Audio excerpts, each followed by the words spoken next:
گدگدی سبھی کو ہوتی ہے، کسی کو کم، کسی کو زیادہ، کسی کو پیٹ پر، کسی کو تلووں پہ، لیکن سوال یہ ہے کہ گدگدی ہوتی کیوں ہے؟ کچھ افراد ایسے ہوتے ہیں کہ آپ ان کے پیٹ یا پیروں کے تلووں کی جانب گدگدی کی نیت سے ہاتھ بھی بڑھائے تو وہ کہے لگانے لگتے ہیں۔ بعض افراد تاہم ایسے بھی ہوتے ہیں کہ آپ لا گدگدی کر لے، مجال ہے وہ ٹس سے مس بھی ہو۔ گدگدی کیوں ہوتی ہے؟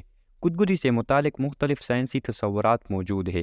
ایک نظریہ یہ کہتا ہے کہ گدگدی جسم کے حساس اور کمزور حصوں کے دفاع کا ایک فطری نظام ہے، مگر ایک اور نظریہ کہتا ہے کہ گدگدی سماجی تعلق اور اس کی حوصلہ افزائی سے جڑی ہے۔ بعض افراد کے لیے گدگدی ناقابل برداشت ہوتی ہے، تاہم پھر سوال یہ اٹھتا ہے کہ ایسی ناقابل برداشت سے آپ کو ہنسی پر کیسے مجبور کر سکتی ہے؟ سائنسدانوں کے مطابق گدگدی کی صورت میں دماغ کا ہائپوتیلیمس حصہ سرگرم ہو جاتا ہے۔ یہ دماغ کا وہ علاقہ ہے جو احساساتی رد عمل سے متعلق ہے، اور یہی حصہ لڑائی یا درد کے احساس پر رد عمل کا تعین کرتا ہے۔ سائنسدانوں کا کہنا ہے کہ جب آپ کو گدگدی کی جاتی ہے تو ضروری نہیں کہ آپ خوشی یا مزے والے ہنسی کا اظہار کر رہے ہو، بلکہ یہ خودکار احساساتی رد عمل ہوتا ہے۔ طبی ماہرین تو یہاں تک کہتے ہیں کہ گدگدی کے وقت انسانی جسم ٹھیک ویسے رد عمل کا مظاہرہ کرتا ہے جیسا شدید تکلیف یا درد کے دوران۔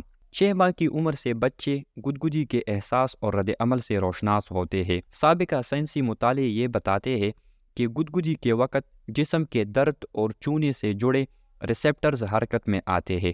گدگدی کوئی انسان کرے یا مشین، انسانی رد عمل قریب ایک جیسا ہوتا ہے۔ گدگدی کی اقسام۔ محققین گدگدی کو 2 اقسام میں تقسیم کرتے ہیں، ایک گارگلیسز اور دوسری کینیسمیسز۔ گارگلیسز کہے تب ہوتے ہیں جب کوئی شخص آپ کے جسم کے گدگدی والے حصوں کو بار بار چھوئے، یہ گدگدی خود بخود نہیں ہوتی۔ کینیسمیسز گدگدی تب ہوتی ہے جب کوئی دھیرے سے آپ کے جلد پر حرکت کرے، تاہم یہ گدگدی عام طور پر ہنسی یا کہے کا باعث نہیں بنتی۔ یہ گدگدی خود بخود بھی ہو سکتی ہے، اسے گدگدی میں آپ کو خارش کا احساس ہو سکتا ہے۔ عام حالات میں یہ گدگدی تنگی یا پریشانی کے احساس سے جڑی ہوتی ہے، اس لیے آپ اسے گدگدی سے جوڑے تک نہیں۔ گدگدی کہاں ہوتی ہے؟ گدگدی جسم کے کسی بھی حصہ پر ہو سکتی ہے، تاہم گدگدی کے عمومی علاقے پیٹ، پہلو، بغل، پاؤں اور گردن ہے۔ گدگدی کو جسمانی دفاعی نظام کا حصہ قرار دینے والے عموماً یہ دلیل دیتے ہیں کہ یہ تمام حصے نازک ہیں اور جسم ان کو بچانے کے لیے فوری رد عمل کا مظاہرہ کرتا ہے۔ گدگدی کی عمر۔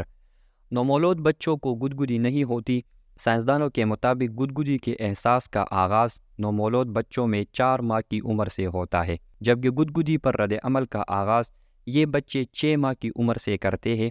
ماہرین کا خیال ہے کہ ممکن ہے کہ بچوں کو گدگدی کا احساس تو ہوتا ہو، تاہم وہ یہ سمجھنے سے قاصر ہو کہ یہ احساس پیدا کیوں ہو رہا ہے۔ ہر کہا مزہ نہیں دیتا۔ کہے کو عمومی طور پر خوشی یا لطف کے اظہار سے جوڑا جاتا ہے، تاہم گدگدی کے معاملے میں ضروری نہیں کہ یہ سچ ہو۔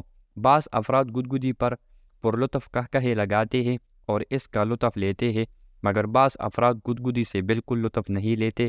تاہم گدگدی کا لطف لینا ہے تو جسم کے ان حصوں پر گدگدی کرے جن پر گدگدی کا احساس قدرے کم ہوتا ہے۔ مثال کے طور پر ہتھیلی یا پاؤں کا اوپری حصہ یا ہاتھ کا پچھلا حصہ۔ گدگدی کو پرلطف بنانے کا ایک اور طریقہ یہ ہے کہ لطیف انداز اپنائیے اور ہاتھ کی بجائے کسی پر کا استعمال کرے تو اور اچھا ہے۔